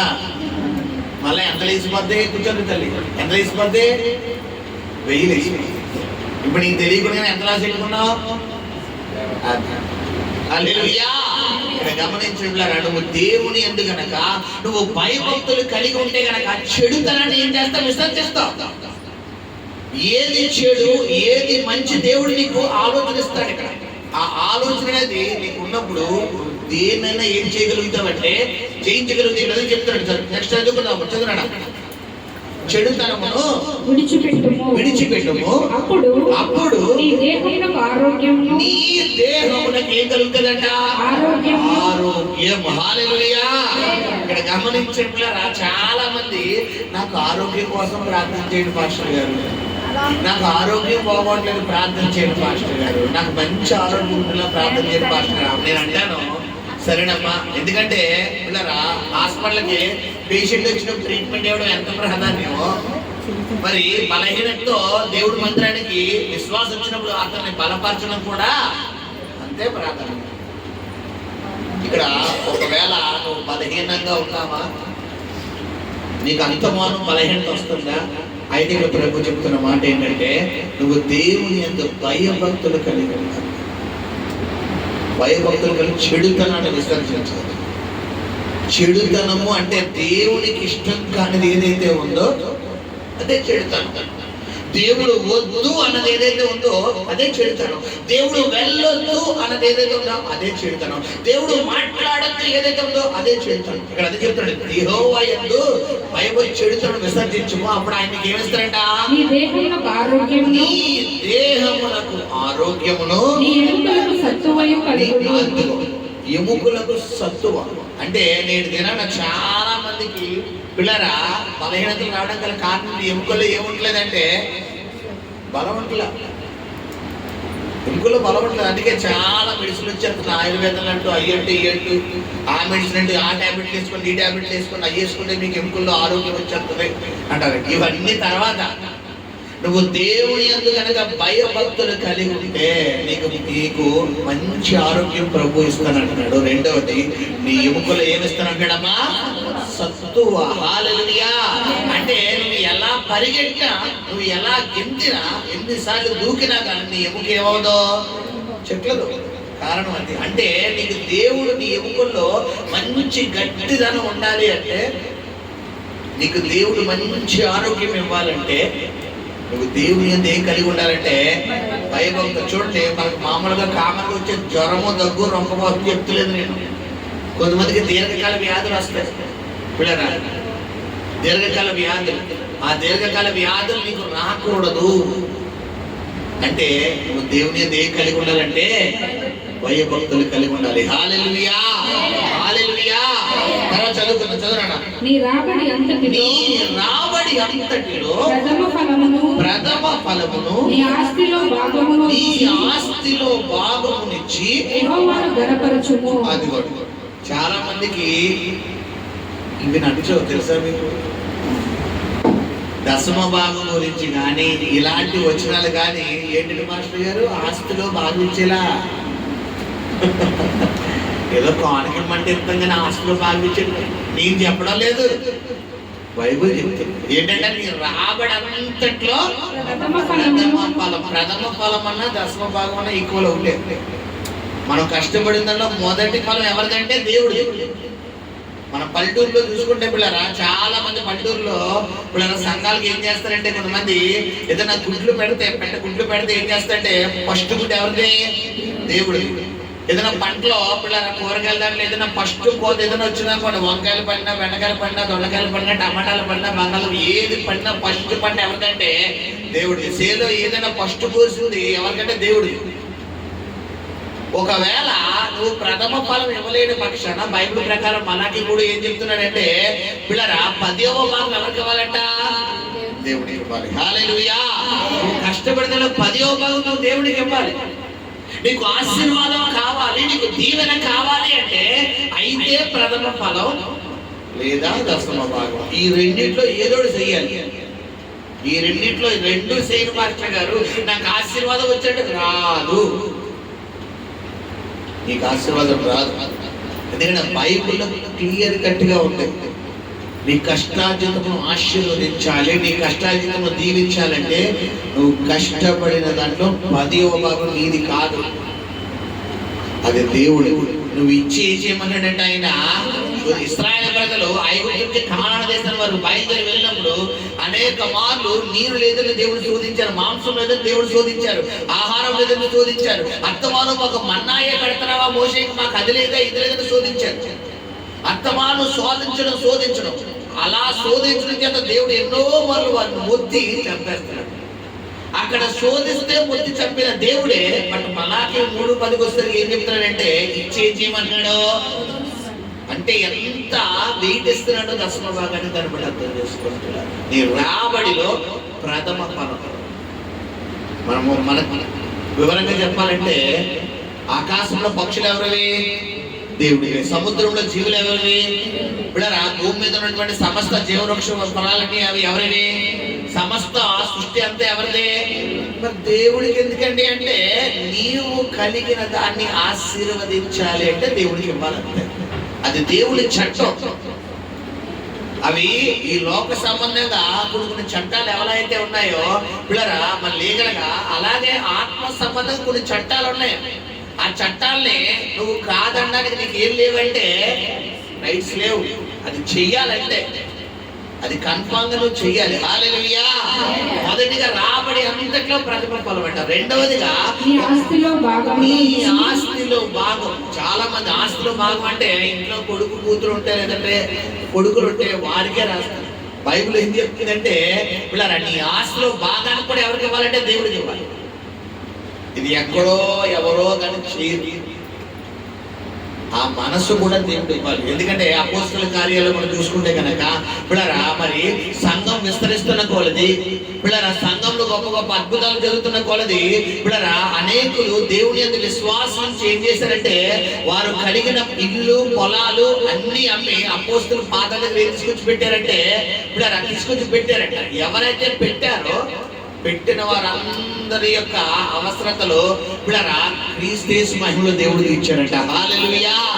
ఎందుకంటే ఇప్పుడి ఇవ్వబడును, అడుగుడి మీకు ఇవ్వబడును, ఇప్పుడి మీకు ఇవ్వబడును. నువ్వు అడిగితే నీకు ఇస్తానని ఎలా చెప్పింది దేవుడు, ఇక్కడ ఇప్పుడే మీకు ఇవ్వబడును. నువ్వు ఇచ్చుట్లో ఉన్న ఆశీర్వాదం చాలా మందికి తెలియదు. ఇచ్చుట నువ్వు ఆ ఆశీర్వాదం నీకు వన్స్ టేస్ట్ నువ్వు రుచి చూసావా, ఇక నేను ఆపగలిగిన వాళ్ళు ఎవరు ఉండరు. హల్లెలూయా. సరే గమనించండి, తర్వాత చదువుకుందాం. తర్వాత చదువు. నీ ఆస్తిలో భాగమును ఇచ్చి యెహోవాను గణపరచుము. యెహోవాను గణపరచుము. అప్పుడు నీ కోట్లలో ధాన్యము సమృద్ధిగా నీ నుండును. కోట్లలో ధాన్యము సమృద్ధిగా ధాన్యము నుండును. సమృద్ధిగా ఉంటుందండి. మామూలు కాదు, ధాన్యం సమృద్ధిగా. ఆ తర్వాత నీ గానుగలలో నుండి నీ గానుగలలో నుండి కొత్త ద్రాక్షరసము పైకి పొరలి పారును. క్రొత్త ద్రాక్షరసం, క్రొత్త ద్రాక్షరసం, క్రొత్త ఆశీర్వాదం, క్రొత్త దీవెన. నువ్వు ఇచ్చేది ఓన్లీ నీ రాబడిలో ప్రథమ ఫలం. నువ్వు ఇచ్చేది నీ కష్టార్జితలో 10వ భాగం. నువ్వు ఇచ్చేది నీ ఆస్తిలో ఒక భాగం, అంటే 1%. 1,00,000 రూపాయలు ఉంటే నీ ఆస్తి విలువ 1,000 రూపాయలు ఎవరిదంటే దేవుడు. ఒక భాగం అన్నాడు, 10వ భాగం, 10 భాగాలు అనలేదు ఆయన. ఒక భాగం, 10 లక్షలు ఉంటే అందులో 10,000 ఎవరిదంటే దేవుడు. 1,00,00,000 రూపాయలు ఉంటే అందులో 1,00,000 రూపాయలు ఎవరిదంటే దేవుడు. అలా ఇచ్చి దేవుడు ఏం చేయమన్నాడంటే, అప్పుడు చూడు నీ యొక్క కోట్లలో ధాన్యము సమృద్ధికి ఎలా అంటే నీ పిల్లల పిల్లల పిల్లల పిల్లల పిల్లల పిల్లల్ని దేవుడు ఆస్తికి వారసులుగా చేస్తానంటాడు. హల్లెలూయా. అక్కడితోనే కాదు కానీ తర్వాత ఏం చెప్పినట్టు పిల్లరా, నీ గానుగల నుండా కొత్త ద్రాక్షరసము పైకి పొరలి అంటే పారును. రాక్షసుని ఆశీర్వాదం. అంటే నువ్వు ఆశీర్వాదం ఇలా వచ్చి డబ్బు వచ్చి ఈ యొక్క లాకర్లో పెట్టుకునే లోపలనే ఇంకో మనీ వచ్చి నీ చేతిలోకి వచ్చాను. ఇప్పుడే కదా బాబు లాకర్ ఓపెన్ చేశాను, మళ్ళా లోపల తీయాలా, మళ్ళా లోపలికి వెళ్ళాలని చెప్పి ఆ డబ్బులు తీసుకొచ్చి మళ్ళా లాకర్ ఇంటిలో మళ్ళా ఇంకొకరు వచ్చి ఏమంటే మొన్న మాకు డబ్బులు ఇచ్చారు కదండి, ఇదిగోండి డబ్బులు తీసుకుంటాను, ఇంకో డబ్బులు. ఇంక నీ పని ఏంటి? లాకర్ ఓపెన్ చేసుకోవడం నీ పని. తీసుకోవడం వేసుకోవడం, తీసుకోవడం వేసుకోవడం. కారణం ఏంటి చెప్పాలి? నువ్వు వాక్యానికి అనుకూలంగా జీవిస్తావు. చాలా మంది డబ్బు ఉంటే ఒకలాగా ఉండదు వారి మైండ్, డబ్బు లేకపోతే, డబ్బు లేనప్పుడు దేవుడి దగ్గర చాలా వడబడి చేసుకుంటారు, చాలా ఒప్పందాలు చేసుకుంటారు. వన్స్ డబ్బు వారి కళ్ళ ముందు కనబడిందా వారి మైండ్ మారిపోతుంది. సాతాను ఎక్కడ మనిషిని దాడి చేస్తాడో తెలిసినప్పుడారా, డబ్బు దగ్గరే. నువ్వు డబ్బు దగ్గరే ఓడిపోతున్నావు, గుర్తుపెట్టుకో. ఆ డబ్బు నీ పతన వ్యవస్థను తీసుకెళ్ళిపోతుంది, నేను ఓడించేస్తాను. నీ ఆత్మీయతను ఏ రేంజ్లోకి వెళ్ళవలసిన ఆత్మీయత ఈ రోజు నిన్ను అట్రప్లాప్ చేసిన గల కారణం ఏంటంటే డబ్బు అనే వీక్నెస్ నీ దగ్గర ఉంది. గమనించండి. తర్వాత చదువుకుంది, చదువునాడు. నా కుమారుడా, నా కుమారుడా, యెహోవా శిక్షను తృణీకరింపవద్దు. యెహోవా శిక్షను తృణీకరింపవద్దు. ఆయన గద్దింపునకు విసుగవద్దు. దీని కొద్దిగా లోతుగా అధ్యాయం చేద్దాం. మొట్టమొదటి నా కుమారుడా, యెహోవా శిక్షణ ఏం చేయదంట. చాలా మంది దేవుడు పనిష్మెంట్ ఏం చేస్తాడంటే తృణీకరిస్తారు. ప్రార్థన చేయకపోతే ఒకవేళ దేవుడి సరిగ్గా వాళ్ళు విడిచిపెట్టి వెళ్ళిపోయింది అనుకోండి, లేదంటే ఏదైనా దేవుడికి అవిధేయంగా వాళ్ళు ప్రవర్తించినప్పుడు దేవుడి దగ్గరికి ఏదైనా పనిష్మెంట్ వచ్చింది అనుకోండి, నేను ఏదో పొరపాటు చేస్తుంటాను అందుకే నాకు పనిష్మెంట్ వచ్చింది, నేను దేవుడిని ఏదైనా బాధపరచున్నాను అందుకే నాకు పనిష్మెంట్ వచ్చిందని ఆలోచన వచ్చిన మనుక్షణం ఆ వ్యక్తి ఏం చేస్తాడంటే దానికి తగ్గ ప్రార్థన చేస్తాడు. వెంటనే ప్రభు దగ్గర పశ్చాత్తాపడతాడు. వెంటనే ఆగిపోయిన ఆశీర్వాదం మళ్ళా ప్రారంభించబడుతుంది. కొంతమంది ఏం చేస్తారంటే ఏదైనా ఒక పనిష్మెంట్ వరకు వచ్చింది అనుకోండి, నేను ప్రార్థన చేశాను కదా, నేను వాక్యం చదివాను కదా, నేను చర్చికి వచ్చాను కదా, నేను కానిపించాను, నాకే ఎందుకు ఇలా జరిగింది? నాకే ఎందుకు కాదు, ఏదో సాతాను గలిబిలి చేయబోయాడు, దేవుడు నా వరకు రాకుండా దేవుడు సరిపెట్టాడు అన్నాడు. హల్లెలూయా. ఇక్కడ ఏం చెప్తున్నాడంటే పిల్లరా, ఆయన శిక్షణ ఏం చేయకూడదంట, అంటే రివర్స్ అవ్వకూడదు. రివర్స్ అవ్వకూడదు. యోబు మనం చూసుకుంటే యోబు గ్రంథం 1వ అధ్యాయంలో పిల్లరా, యోబు పడిన కష్టాలు బైబిల్లో ఎవరో వాళ్ళు. అసలు యోబు గారిని ముందెట్టుకోవాలి. మనకి ఎన్ని కష్టాలు వచ్చినా, ఏడు కష్టాలు, మాకు ప్రాబ్లమ్స్ ఉన్నాయి, ఈ కారణం చేతులు పైకెత్తండి, మీ కుడి చేతులు పైకెత్తండి. మీకు ఆర్థిక సమస్య, ఆరోగ్య సమస్య, కుటుంబ సమస్య, వ్యాపార సమస్య, ఉద్యోగ సమస్య, భర్త సమస్య, భార్య సమస్య, బిడ్డల సమస్య, ఏదో ఒక సమస్య. ఇక్కడ సమస్య లేకుండా ఎవరూ లేరు, ప్రతి ఒక్కరు ఉన్నారు. అయితే మీ అందరికీ నేను ఒక మంచి వ్యక్తిని మీకు పిల్లరా ఉదాహరణ చెప్తాను. ఎవరిని అనుకుంటున్నారో, యోబు గారిని ముందెట్టుకో అమ్మా. నువ్వు యోబు గారిని ముందెట్టుకుంటావు అనుకో, నీకు చాలా ధైర్యం వచ్చాడు. ఉదాహరణకు యోబు గారు ఆస్తి ఎత్తండి పిల్లరా, 7,000 గొర్రెలు, 3,000 ఒంటెలు, 500 జతల ఎడ్లు, 500 ఆడగాడిదలు కలిగి బహుమంది పనివారితో తూర్పు దిక్కు దేశంలో గొప్ప ఆస్తి పడ్డాడు. అతడు యథార్థవంతుడు, దేవుని యందు భయభక్తులు కలిగిన వాడు, చెడుతనాన్ని విసర్జించేవాడు, అరుణోదయంలో లేచి దేవుని యందు పిల్లరా మరి దేవుడికి ప్రార్థన చేసేవాడు. తన కుటుంబంలో తన బిడ్డలు ఏమన్నా దేవుడికి ఆయాస్కరంగా ప్రవర్తించారేమో అని ముందుగానే దేవుడు ఉగ్రత ఆ బిడ్డ మీద రాకుండా ముందుగానే అడ్వాన్స్ గా దేవుడు ఏమడిగేస్తున్నాడు, యోబు క్షమాపణ అడిగాడు. ఎంత పర్ఫెక్ట్ మ్యాన్ యోబు గారు. ఇలాంటి యోబు గారి జీవితంలో చిన్నగా శ్రమ రాలేదు. ఎలాంటి శ్రమ వచ్చిందంటే అమ్మా, సర్వం కోల్పోయాడు. ఒకానొక సమయంలో అతడుకు ఒంటి మీద ఏమొచ్చిందంటే గజ్జొచ్చింది. భయంకరమైన వ్యాధి వచ్చి ఏమొచ్చిందమ్మా, గజ్జొచ్చి మొత్తం ఒళ్ళు అంతా పొక్కులు బొబ్బల కింద వచ్చేసి గోక్కోవడానికి గోర్లు కూడా లేకపోతే చిల్ల పెంకులు ఉంటాయి చూసారా, ఆ పెంకులతో ఏం చేస్తాడంట, బూడిద మీద వేసేసుకుంటున్నాడు. ఎక్కడ ఒక మాట అంటలేదు. ఈ సంగతులలో యోబు గ్రంథం 1వ అధ్యాయం చివరి వచనం మనం చదువుకుంటే, ఈ సంగతులలో ఏ విషయమును యోబు ఏ పాపమును చేయలేదు, దేవుడు అన్యాయము చేసినని చెప్పలేదు. మరి ఈ రోజు మీ సహోదరుడా, చిన్న శోధన నీ జీవితంలోకి ఎంటర్ అవ్వగానే, చిన్న సమస్య నీకు రాగానే దేవుడు ఏం చేస్తున్నాడు, నీకు ఎందుకు చేస్తున్నాడు? నీ ప్రార్థన చేశాను కదా, నీ వాక్యం చదివాను కదా, నేను నడపగలుగుతున్నాను కదా, నీ కానుకలతో మరి నాకే ఎందుకు ఇలా జరుగుతుంది అనకూడదు. బైబిల్ చెప్తుంది, శోధించబడిన పిమ్మట సువర్ణంగా మార్చబడతాం. యాకోబు గ్రంథము 1వ అధ్యాయం 13వ వచనం చదువుకుంటాం. చదువునా అది అలాగే వచ్చి యాకోబు గ్రంథం 1వ అధ్యాయము 13వ వచనం. శోధన సహించువాడు ధన్యుడు, ఓకే, అతడు శోధనకు నిలిచిన వాడై ప్రభువు తనను ప్రేమించు వారికి వాగ్దానము చేసిన జీవ కిరీటము పొందును. దేవుడు కీడు విషయమై శోధింపబడనేరడు. ఆయన ఎవరిని శోధింపడు కనుక ఎవడైనను శోధించబడినప్పుడు నేను దేవుని చేత శోధింపబడుచున్నానని అనకూడదు. కొంతమంది ఒక సమస్య రాగానే పిల్లరా మరి ఈ సమస్యను పట్టుకుని దేవుడి దగ్గరికి వెళ్ళి ఎలా వెళ్తారంటే, నేను ప్రార్థన చేస్తాను నాకు ఎందుకు వచ్చిందండి, నేను చర్చికి వెళ్తాను నాకు ఎందుకు వచ్చిందండి, నీ వాక్యం చేస్తాను నాకెందుకు వచ్చిందండి, నీ క్రమంగా ఉన్నా నాకెందుకు, ఇలా అన్న మరుక్షణం నువ్వు దేవుడు శోధించినట్టు. మరి ఎలా తెలుసుకోవాలి పాస్టర్ గారు అంటే, నేను మీకు చెప్తాను ఆలకించు.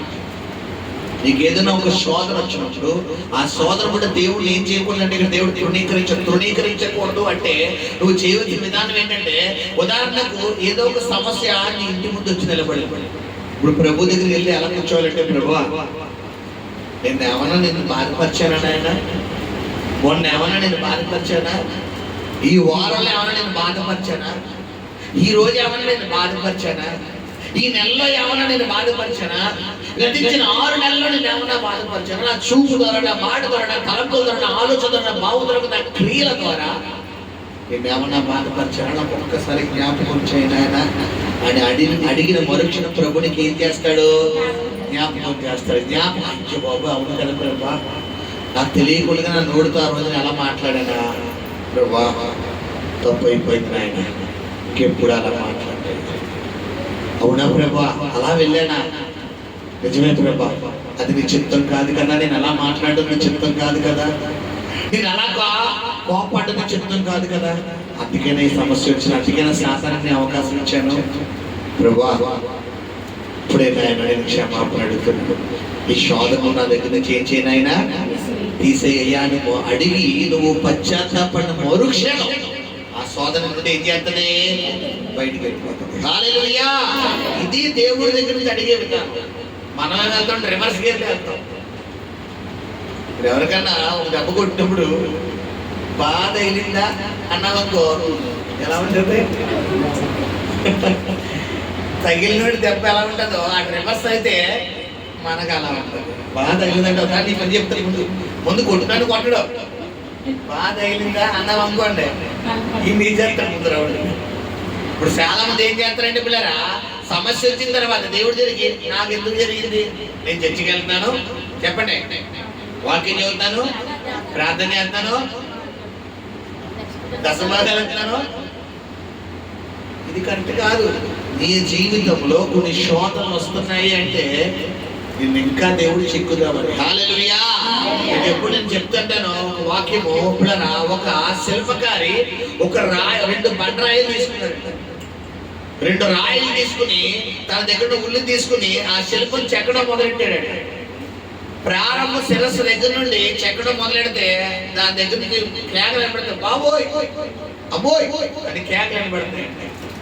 తల దగ్గర చెక్కుతుంటే నొప్పి వస్తుందేమో అని చెప్పి నడుం దగ్గర చెక్కడం మొదలెట్టాడు. ఎందుకంటే శిల్పకారి ఇంటి నుంచి ప్రారంభించిన ఏం చేయగలడు, శిల్పాన్ని ముగించగలడు. అతని దగ్గర అంత టాలెంట్ ఉంటుంది. నడుం దగ్గర సార్ ఇప్పుడు మళ్ళా మళ్ళా దెబ్బ ముందే బాబోయ్ అటు ఇలా కాదని చెప్పి మోకాలు దగ్గర స్టార్ట్ చేశాడు. ఎలా కాదని అరిపాదాలు ఇంకెక్కడ దెబ్బేసిన బాబోయ్ అబ్బోయ్ బాబోయ్ అబ్బోయ్. ఈ శిల్పకారికి విసుగొచ్చి ఏం చేశాడంటే, ఈ అరుపులు భరించలేకపోతున్నాడు రా బాబా, దాన్ని అలాగే పెండింగ్ లో వెళ్ళి పక్కన ఇంకో బండరాయి తీసుకున్నాడు. బండరాయి తీసుకుని దాన్ని చెక్కడం మొదలెట్టాడు. చెక్కడం మొదలెట్టి శిరస్సు దగ్గర నుంచి అరిపాద వరకు చెక్కడం. విషయం ఏంటంటే దీనికి నొప్పి తగ్గుతుంది, దీనికి బాధ ఉంది. కాబట్టి ఏం చేస్తుందంటే ఓర్చుకుంటుంది. తప్పకుండా నా జీవితంలో దేవుడు ప్రవర్తిస్తాడు, తప్పకుండా నా తల హెచ్చరించబడతాడు, తప్పకుండా దేవుడు నాకు ఘనత ఇస్తాడు, తప్పకుండా నాకు ఆశీర్వాదం ఇస్తాడు. అదిగో నా కొరకు దేవుడు మంచి కార్యాలు దాచిపెట్టాడు, మంచి ఆశీర్వాదం దాచిపెట్టాడు. ఇదిగో నేను నా తలని హెచ్చరించబోతున్నాడు, ఎక్కడ అవమానం అక్కడ కనపరచబోతున్నాడు, నా శత్రువులతో విందు భోజనం పెట్టబోతున్నాడు, నా దేవుడు నాకు ఆరోగ్యం ఇవ్వబోతున్నాడు, సమృద్ధిని ఇవ్వబోతున్నాడు. ఎంతైతే నేను బాధపడుతున్నానో, ఎంతైతే కన్నీరు కారుస్తున్నానో, ఎంతైతే ఏడుస్తున్నానో అంతకు రెండింటి నా దేవుడు నా పక్షంగా ఉండబోతున్నాడని ఈ రెండవ బండ లోపల దుఃఖాన్ని దిగముట్టుకుని పైకి కంట్రోల్ చేసుకుని ఏం చేస్తుందంటే పిల్లరా అలా ఉందంటే మొత్తానికి ఫినిషింగ్ అయిపోయింది. దానికి రంగులు రుద్దాడు. దాన్ని తీసుకెళ్ళి పిల్లరా ఈ హైవేలో మనం వెళ్తే ఈ పక్కనే ఆ శిల్పకారులు చేసే శిల్పాలు కనబడతాయి, మన కళ్ళ ముందు చెక్కుతుంటారు.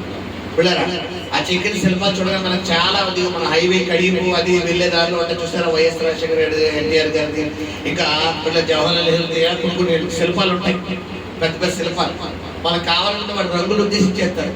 అలాగే ఈ శిల్పాన్ని రంగులు ఉద్దేశి ఒక మంచి డబ్బున్న వ్యక్తి ఐశ్వర్యవంతుడు చూసి, అబ్బా what a beautiful, so cute అని చెప్పి చూసి ఎంతయ్యా అంటే ఆ శిల్పకారి దాని వెల చెప్పింది దాన్ని తీసుకెళ్లి ఏసీ రూమ్ లో పెట్టాడు. ఎక్కడెట్టాడు? ఏసీ రూమ్ లో పెట్టాడట. హల్లెలూయా. ఏసీ రూమ్ లో ఆ శిల్పాన్ని పెట్టిన తర్వాత ఇప్పుడు దాని విలువ ఏమైపోయిందంటే, వావ్, ఆ ఇల్లు ఆ యొక్క బిజినెస్ చాలా బిజినెస్ మ్యాగ్నెట్. ఆ ఇంటికి వచ్చిన వాళ్ళందరూ ఆ శిల్పాన్ని చూసి wow so cute so cute so cute అనడం మొదలెట్టారు. ఏ రీతి నుంచి ఎక్కడి నుంచి ఎక్కడికి వచ్చేసింది? మండు టెండలో ఉన్న శిల్పం ఏసీ రూమ్ లోకి వచ్చేసింది. ఇప్పుడు నేను అంటాను, ఆ మొదటి శిల్పంకి ఎక్కడ ఉంది? అక్కడే ఉంది. కొంతమంది అంటారు, నా బతుకు నాకు ఎందుకు ఇచ్చావయ్యా ఈ జీవితం, నా బతుకు జన్మ, అసలు నన్ను తీసుకెళ్ళిపోవయ్యా, నాకు వద్దు జీవితం అంటారు.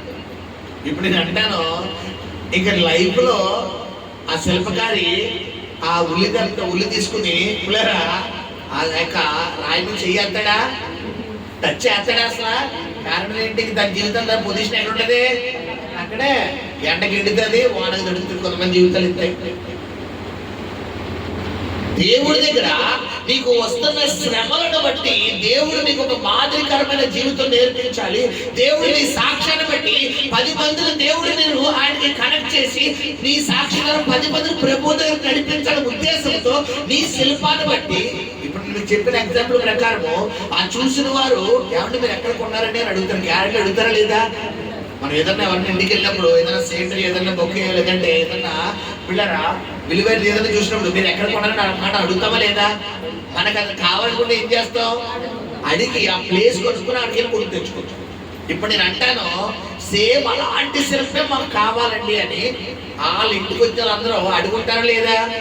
ఇప్పుడు నీ సాక్ష్యాన్ని బట్టి, నిన్ను బట్టి నీ సాక్ష్యాన్ని బట్టి 10 మంది ప్రభు దగ్గరికి రావాలా, నువ్వే ఎడుతూ ఉండాలా?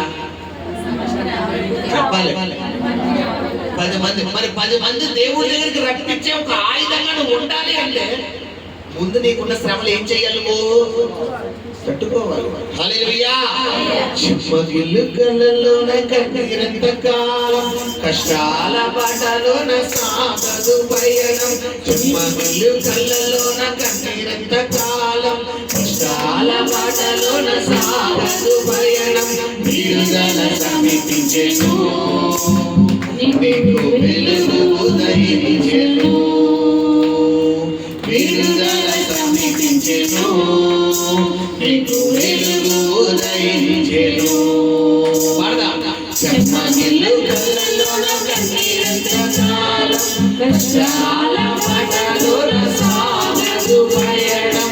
విడుదల సమీపించెను, నీకు వెలుగు ఉదయించెను.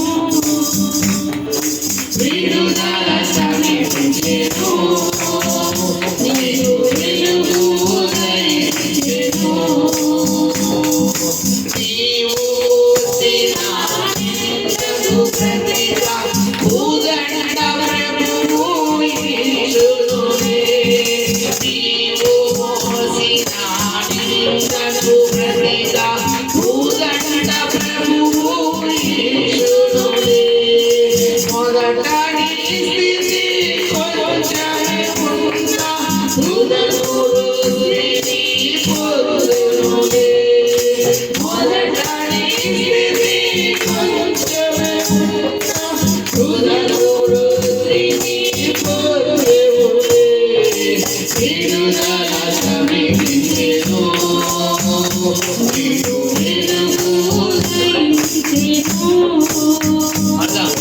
విడుదల సమీపించెను, నీకు వెలుగు ఉదయించెను. చెమ్మగిల్లు కళ్ళలోన కన్నీరంత కాలం, కష్టాల బాటలోన సాగదు పయనం. విడుదల సమీపించెను, నీకు వెలుగు ఉదయించెను. హల్లెలూయా. ఎవరైతే శ్రమల గుండా వెళ్తున్నారో, శోధన గుండా వెళ్తున్నారో, ప్రభు వాక్యముగా శోధించబడిన పిమ్మట సువర్ణంగా మార్చబడతాం. ప్రియ సహోదరి సహోదరుడా, క్రీస్తు యేసు మహిమని శ్రమలు ఎన్న తగినవి కాదు. అందుకే 1 పేతురు కింద 4 అధ్యాయాలు అంటాడు పేతురు గారు ఏంటంటే, మీకు అటువంటి మహాశ్రమలు కలిగినప్పుడు మీరు ఏమవద్దు అంటున్నారంటే పిల్లరా, ఆశ్చర్యపడదు. అసలు చదువు ఆ మాట చదువునా? 1 పేతురు కింద 4వ అధ్యాయంలో పేతురు గారు ఇస్తున్న, ప్రియులారా మిమ్మల్ని శోధించుటకు మీకు కలుగుచున్న అగ్ని వంటి మహాశ్రమను గూర్చి, మీకేదో ఒక వింత సంభవించినట్లు ఆశ్చర్యపడుతుంది. చాలా మంది అయ్యో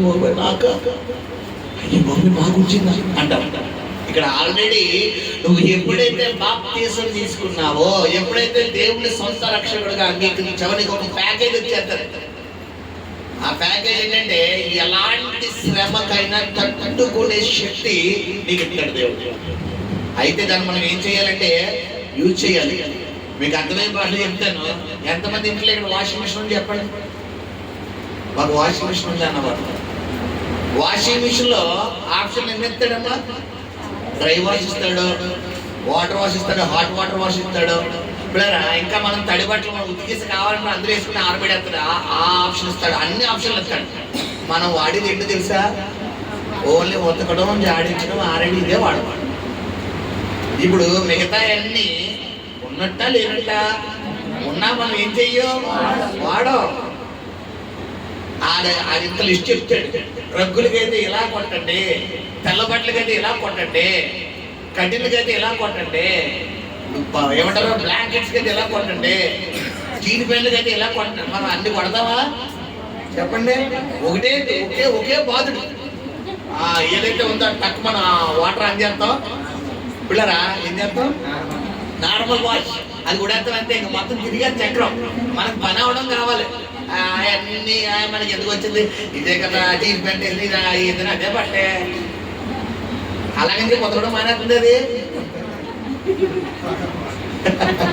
చాలా మంది ఏం చేస్తారంటే, నీకు విషయం నువ్వు ఎప్పుడైతే ప్రభుడు సొంత నీకు ఒక ప్యాకేజ్ ఇచ్చేసాడు ఆయన, మనం ఏం చేయవాటి వాడం.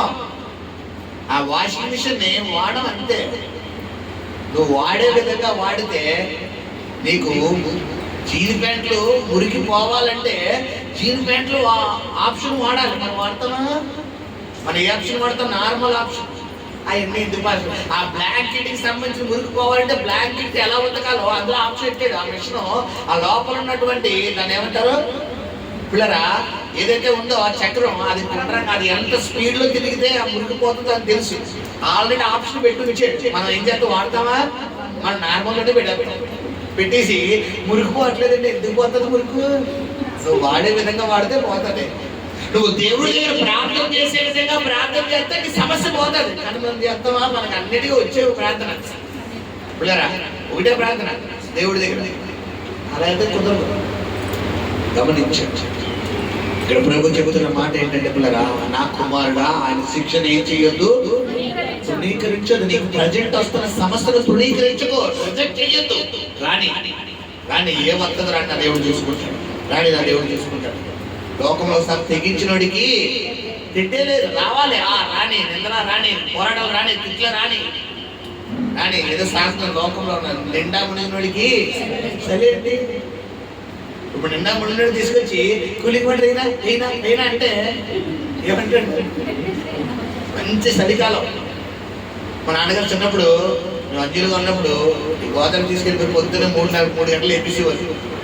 కరెక్ట్గా మేము ఎక్కడ ఉండేవాళ్ళు, దానాపేటలో ఉండేవాళ్ళు. అక్కడి నుంచి కోట్లేకలు ఆ సందులో తీసుకెళ్ళిపోయి ఆ ప్రాంతానికి వెళ్ళి చిన్న నదుట్లో అనమాట తీసుకెళ్ళిపోయారు. ఇప్పుడు అలాంటి మంచి శీతాకాలంలో అలాంటి గోదావరిలో స్నానం చేయడం ఎలా ఉంటుందంటే, మంచు ముక్కల మీద, అంటే ఐస్ ముక్కల మీద వేసుకోండి. అలాంటి టైంలో ఒక మామూలు జగ్గు నీళ్ళు వేసుకొచ్చి మీదైనా అంటే ఎలా చూస్తాం మనం? ఒరే బాబు, ఆల్రెడీ కూలింగ్ వాటర్తో స్నానం చేసినోడిని మామూలు వాటర్ ఏం చేయగలరా బాబు అంటాం. ఇప్పుడు నిండా మునిగినట్టు ఇదే. గమనించడం చాలా మంది శ్రమలో ఎలా అలవొక్కది రాని ఏదంటే రాని దేవుడు అన్నాడు, నా దేవుడు తీసుకున్నాడు. ఇలా ఉండాలి. ఇలా ఉంటే సాధారణంగా భయపడతాడా? చెప్పండి బిడ్డారా, ఇలా వస్తే భయపడతాడా? భయపడి కొంతమంది బాబోయ్ వచ్చేసింది రా బాబోయ్, ఇంకోసారి వచ్చేసింది అన్నవనుకో, ఆ మాట ఏం చేస్తాడు? వింటాడు. విని మరుక్షణం నేను శోధిస్తాడు. గమనించండి, హల్లెలూయా. ఆయన శిక్షణ ఏం చేయకూడదు, తృణీకరించవద్దు, ఆయన గద్దింపులకు విసుగవద్దు. బైబిల్ నీతిమంతుని గద్దింపు దైవాభిషేకం. చాలా మంది దైవ సేవకులు గద్దింపు రిజెక్ట్ చేస్తారు. నువ్వు దేవుని గద్దింపు ఈక్వల్ ఆఫ్ దైవ సేవకుడు. దేవుడి పులిపేట మీద దైవ సేవకుడు వాక్యం బోధిస్తున్నట్టు ఖండిస్తున్నప్పుడు నువ్వు లోబడాలి. నువ్వు లోబడుకున్నా పాస్టర్లు అలాగే చెప్తారు, కోపం అనుకోమంటారు, అబద్ధాలు ఆడొద్దంటారు, తిట్టొద్దంటారు, అలా అనొద్దంటారు, అలాగే చెప్తారు. మరి నన్ను అంటే నేను ఊరుకుంటానా? నా జోలికి వస్తే ఊరుకుంటాను అన్నావనుకో. ఇప్పుడు ఎలా ఉంటుంది పరిస్థితి అంటే, నీ జీవితంలో బైబిల్ వదుకులరా, నీతిమంతుడు పిల్లరా, మరి 7 మార్లు పన్నని యెహోవాని ఏం చేస్తాడట? లేకపోతే భక్తిహీనుడి శ్రమ ఎలా వస్తుంది? హఠాత్తుగా వచ్చేస్తాడు. అలాగే చెప్తారు అన్నావనుకో, నువ్వు నీతిమంతుడు కోవ కాదు. ఏ కోవా? భక్తిహీనుడు కోవ. లేదు, దేవుడు నాతోనే మాట్లాడుతున్నాడు. అయ్యా నన్ను క్షమించిన ఆయనకి నేను ఆ కోవలోకి వెళ్ళను, ఇక నేను అలా నడుచుకోను ప్రభా, నాకు ఆ జీవితం వద్దు నాయనా అని నువ్వు గనక దేవుడు మార్గానికి లోబడిపోయే వ్యక్తివే, దేవుడు నీ జీవితంలో కార్యాలు చేయబోతున్నాడు. హల్లెలూయా, హల్లెలూయా. చెప్తున్న సొలొమోను తన అనుభవంతో కూడిన మాటలు అంటారు. నేను ప్రారంభంలో చెప్పాను, నా కుమారుడా నా ఉపదేశమును మరిచిపోకూడదు. ఎప్పుడు ఈయనే వాక్యమే అని గనక ఈ వాక్యాన్ని నువ్వు మర్చిపోతే నువ్వు ప్రమాదంలో పడతావు. గమనించాలి, ఆయన శిక్షణ ఏం చేయకూడదంట, ఆయన గద్దింపుని ఏం చేయకూడదంట. చాలా మందికి ఇంకెన్ని రోజులు పాస్టర్ గారు, ఇంకెన్ని రోజులు అండి?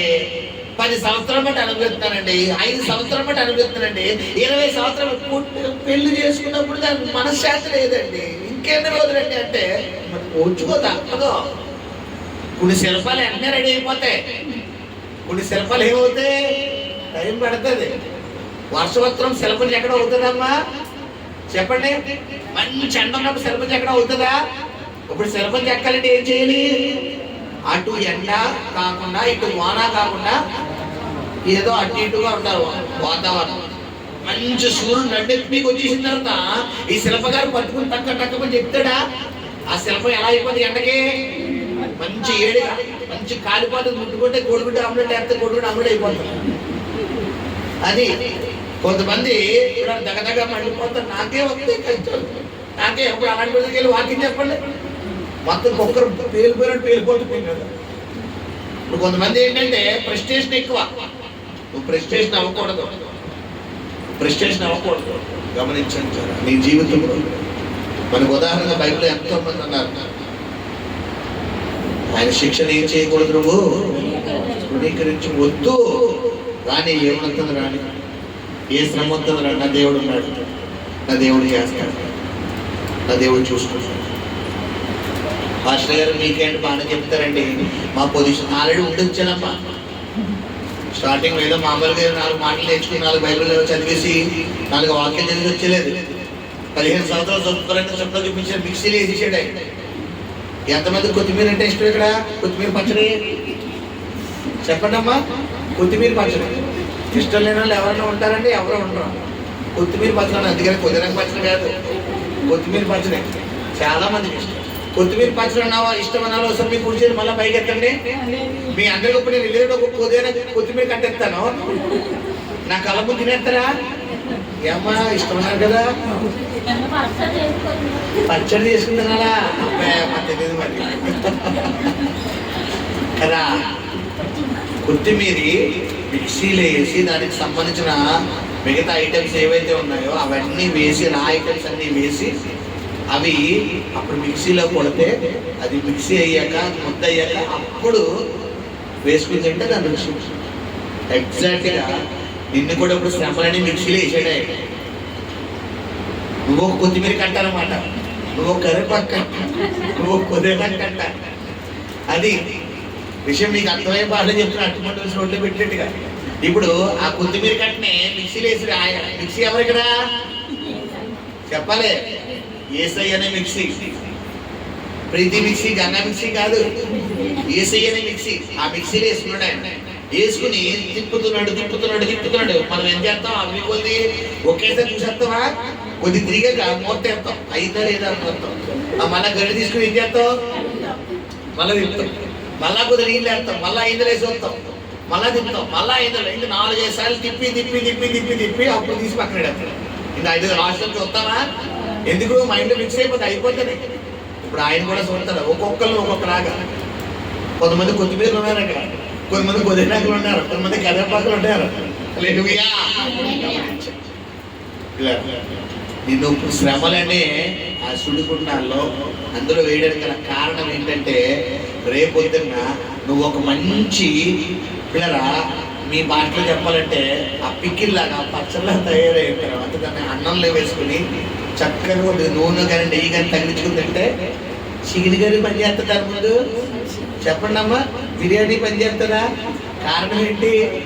నాలాజనాలు ఊరుతున్నాయా చాలా మందికి? ఎగ్జాక్ట్. ఇప్పుడు నువ్వు ఏ శ్రమ గుండా అయితే వెళ్తున్నావో రేపొద్దున్న నువ్వు చెప్పే సాక్ష్యం ఎవరైతే వింటారో అలాంటి వారందరూ నీ సాక్ష్యాన్ని బట్టి ఎంతగానో ప్రభువులో బలపడబోతున్నారు. హల్లెలూయా. ఇప్పుడు చెప్పండి, మిక్సీలో ఉంటారా కొత్తిమీరగా ఉంటారా? మిక్సీలో ఉంటే నీకు విలువ. వావ్ భలే ఉందండి కొత్తిమీర పచ్చడి అంటావు. ఇప్పుడు కొత్తిమీర ఎట్టుకుని అన్నం ముద్ద ఎట్టుకుని కొత్తిమీర ఇలాగ అన్నం ముద్ద తింటావా? ఏంట్రా బాబు నా జీవితం పచ్చిగడ్డి తినేస్తానంటరా బాబు అన్నట్టు. అది ఇదే పచ్చిగడ్డి మిక్సీలోకి అంటే ఏమవుతుంది? మంచి పచ్చడి 2 రోజులు పెట్టుకుని తింటాం, మళ్ళీ ఫ్రిడ్జ్లో పెట్టుకుని తింటాం, మళ్ళా 3 రోజులు ఫ్రిడ్జ్లో పెట్టుకుని తింటాం. కారణం సాక్ష్యం అంతా. మనం ఇన్ని మనం ఊరుకుంటామా? మనం ఇంకోళ్ళు చెప్తాం, ఏ నా బ్రదర్ చూసావా, ఆ బ్రదర్ సాక్షి ఎంత బాగుందో, ఆ సిస్టర్ సాక్షి ఎంత బాగుందో, దానికి